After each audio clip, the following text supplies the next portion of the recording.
Hi, I'm Jeanette Roche. This is Forum Daily West. Here are some of the top stories we have lined up for you tonight. Air Canada to cover costs incurred by passengers after 10,000 flight attendants went on strike for 3 days. Plus, the Alberta government changes course, announcing it will now cover costs of COVID vaccines for healthcare workers. And it's day 2 of Whoop Up Days, and our own Landon Hickok puts some of the Midway's most intimidating new additions to the test. Thanks for joining us. Air Canada is trying to get back in the good graces of travelers after a 3-day strike by 10,000 flight attendants. Air Canada plans to announce a new exceptional policy in which the company will cover transportation expenses incurred by customers while getting to their destinations during the work stoppage. But a new online form lets customers request a refund if they only completed part of their journey with Air Canada or need reimbursement for an alternative method of transportation due to the strike that ended Tuesday morning. Only those who book directly with Air Canada are eligible. Matt Turner and his family might be looking to get in on those refunds. 10 months ago, they began planning a family trip from England to Canada. The sole purpose was to catch the band Oasis in Toronto and take in a Blue Jays game. However, their flight to Toronto was canceled in the wake of the 3-day strike from Air Canada flight attendants. Turner and his family have since canceled their vacation entirely and are at home dreaming of what would have been a 10-day trip of a lifetime.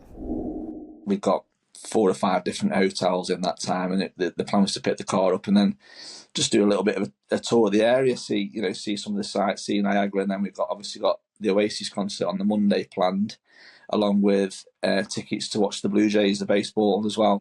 We plan to leave home on, it would have been Tuesday the 19th of August, for the flight on the early flight on the Wednesday the 20th of August from Heathrow direct into Toronto. We knew nothing about the strike action, to be honest. It's not really made the news over here. So we've got the flights booked with Air Canada. The first that we heard was, I think we got a text message, obviously while we were asleep, at around about 3 o'clock on the morning of the 19th, the day we were supposed to leave for London. That basically said that the flight's been cancelled and they are looking at putting us on to another flight. And then about 2 hours later, about 5:15, we got another text message that basically said that that's not been possible. So the only option that we were really given, and it was realistic, was a refund. When it first happened, we looked into getting flights to Canada, a different way. But I think just because everything was going on, the prices were so massively inflated. We were looking at somewhere in excess of £8,000 just to get us out there, which we can't afford.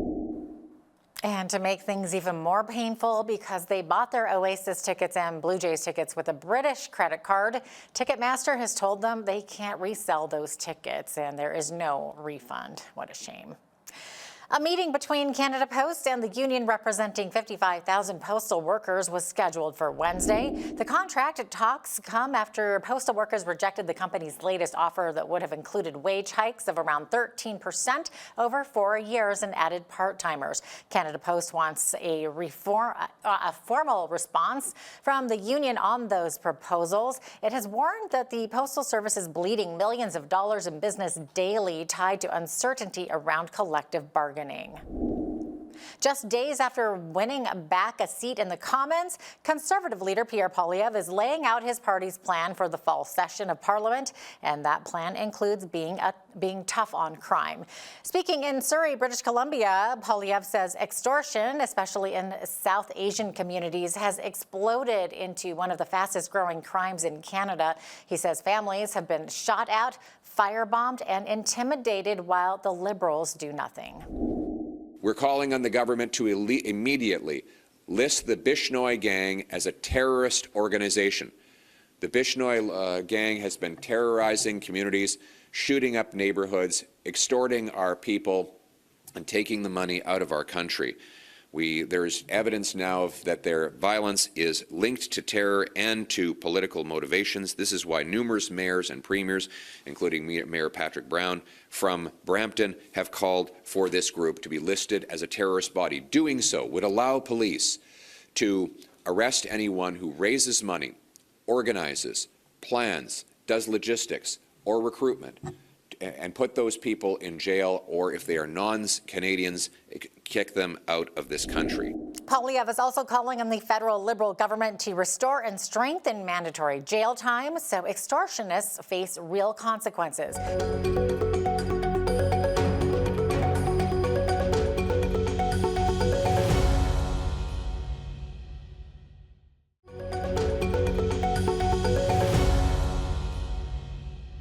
In what appears to be a partial policy reversal, the Alberta government announced Tuesday it will cover the cost of COVID-19 vaccinations for healthcare workers. Members of both the United Nurses of Alberta and Health Sciences Association will get the vaccines for free on a voluntary basis. A spokesperson for Health Minister Adriana LaGrange says the COVID-19 vaccine coverage will be extended to all healthcare workers this fall under the first phase of the province's vaccine rollout.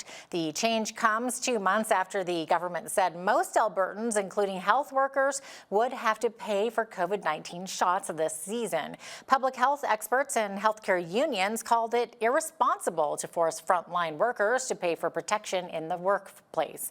Premier Danielle Smith says the new policy was implemented to prevent waste after some $135 million was spent on unused doses. The province has not said how much other Albertans will need to pay for the COVID vaccine, but an estimated cost to buy each shot is around $110. In June, the government said those who have compromised immune systems, people on social programs, and seniors in congregate settings will be covered, but a specific list of qualifying conditions for the free shot has not been released. Some good news for drivers in Lethbridge. Beginning today from 2 till 8 p.m., one eastbound lane will open to westbound traffic across the Whoop-Up Bridge. This will allow the higher volume of westbound traffic to cross the bridge during the busy afternoon and evening commute. The City of Lethbridge's Acting Director of Infrastructure, Jason Drenth, said during these hours, eastbound traffic across the bridge is reduced to one lane. So what that means is from 2 to 8 p.m. during weekday timeframes, we're going to allocate 2 lanes moving in the westbound direction, 1 lane going east, and then after that time for the morning rush, we'll have 2 eastbound lanes and 1 westbound lane. So we're going to implement that for the next couple of weeks until early September, until we can get that construction done on the bridge and return to 2 lanes in each direction. During the non-peak hour times, zipper merging will be in place as it is now. When the incident happened with the bridge and the damage occurred to the bridge, we had to have inspections done. The damage that did occur is not getting worse. We've stabilized the bridge. We've put in supports under the bridge to make sure it doesn't get any worse. And then we're going to start doing restoration work shortly once we have the contract in place. A third bridge will alleviate some of that, absolutely, but it won't alleviate the cost of the taxpayers. And that increase could be 12, 13, 15% tax increase, something that I just can't support. And I'm sure many of our citizens, when they hear that, wouldn't support. Highway 3 is probably one of the top priorities for that. And it's just, as you're well aware, if there's an accident on Whoop-Up Drive, folks are heading over to Highway 3, and that is a provincial roadway and a provincial bridge. There's nothing we can do with that, and so of course voicing our frustration on some of the merge lanes and the traffic. Heavy trucks, excluding regular pickups, are still not allowed to travel westbound on Whoop-Up Drive for the time being. Lethbridge's Fresh Start Recovery Facility embraced the spirit of Whoop-Up Days with a community celebration featuring barbecue, games, cotton candy, snow cones, a petting zoo that isn't even a horse-drawn hayride. The event brought people together to celebrate Lethbridge's festival and help reduce the stigma surrounding addiction. Allowing those in Lethbridge to come out and see what we do and allow for a safe space for the clients to be able to have a celebration and recognize Whoop-Up Days as well. Addiction itself is isolating, let alone treatment becoming isolating. It just kind of breaks down those walls about building a community, and when the community comes out and engages with the clients, it's that reintegration back into community. This is our second year doing Whoop-Up Days in Lethbridge, and last year was more than successful. Had a couple hundred people out. For us to make impact, it takes community involvement, and we can't do this alone, so it's a way of inviting the community out to get a chance to understand who we are, what we do, and how we do it. I'm overjoyed today. to be able to give back and to be able to see families come and reunite with people in recovery, truly amazing to see the connection connect back. The supports that we have out there, and then the alumni coming back, showing us who are early in recovery that recovery is real, is ongoing. It's not, there's no set date for that we're recovered. The support that we need is here. Fresh Start Recovery supports hundreds of people each year on their journey to sobriety through housing, peer support, and trauma-informed care. When we return, we'll have more of the top stories from the West with Forum Daily West.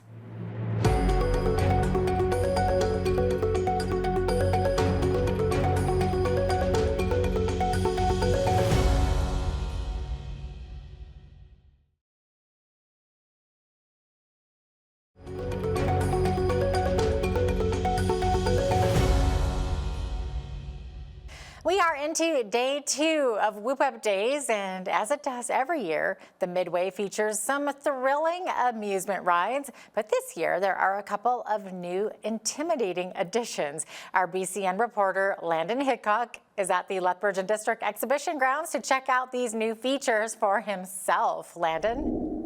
We're still very early on here during Whoop Up Days week here at the Lethbridge and District Exhibition Grounds, and I got to speak to West Coast Amusements about some of the new ride additions that they brought to the exhibition grounds this year. A few new rides that will give thrill seekers a new challenge, as well as some of the popular rides that they are bringing back this year that will give everyone of all ages, all across southern Alberta, something to enjoy.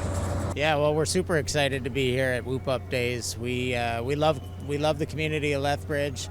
We have 3 new rides here at this year's fair. One for each age group, I would say.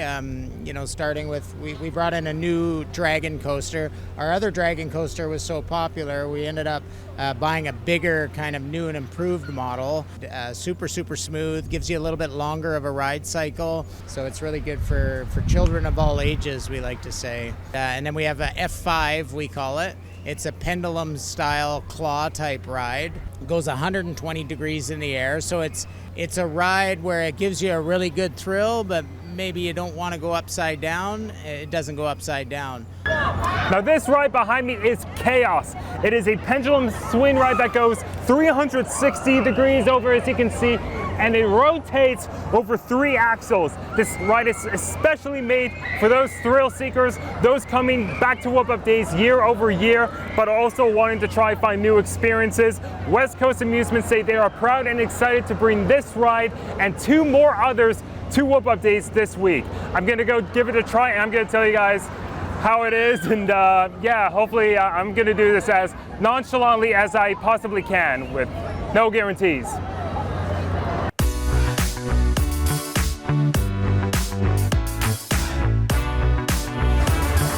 How do you work this? You looking forward to this? Yes, this is my second round. Your second round? Yeah, I just got off. Great. You a thrill seeker? Mm-hmm. You a thrill seeker? Yes, I love doing this stuff. It's super fun. Brilliant. Well, good luck. Yeah, you as well. What's your name? Kim. Kim, nice to meet you. Oh, this is aggressive. Yeah. Oh, this is aggressive. Oh, woo! Woo! Oh, I was not prepared for this. I need water. Oh, good Lord. Ooh. Oh, no, now I'm worried I'm going to lose my glasses. Oh! Okay, yeah, let's go. This is what Whoop Up Days is made for. Oh. Let's go. I can't feel my legs.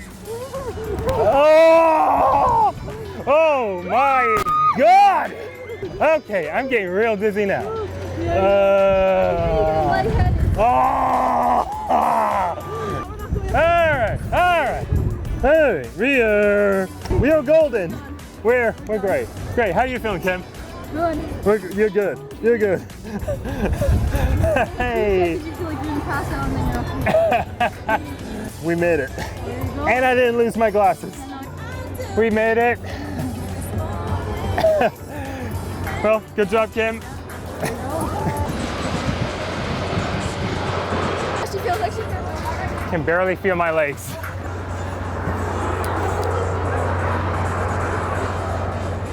Well, that was just a taste of some of the rides and thrills that Whoop Up Days presents itself. There are still many rides that I haven't touched on throughout this week, all the way until Sunday. There are still many events. We'll continue our coverage of Whoop Up Days all the way until Sunday. For now, though, stay tuned. For Bridge City News, I'm Landon Hickok, and I need some water.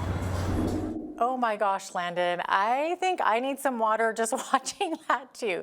I feel like I was on that ride with him. I'm a little dizzy right now, but I'll tell you, I will not be attempting that one. Good thing Landon is much braver than I am. A greenwashing complaint has been filed against oil sands giant Cenovus and pipeline operator Enbridge, but it wasn't made under the new Competition Act provisions allowing private citizens and nonprofits to launch direct complaints. Investors for Paris Compliance, which aims to hold publicly traded companies accountable for their net zero commitments, says it's taking its fight to the Alberta Securities Commission instead. The group says provincial and territorial security regulators should be doing a better job at enforcing laws barring companies from making misleading statements about their environmental performance to investors.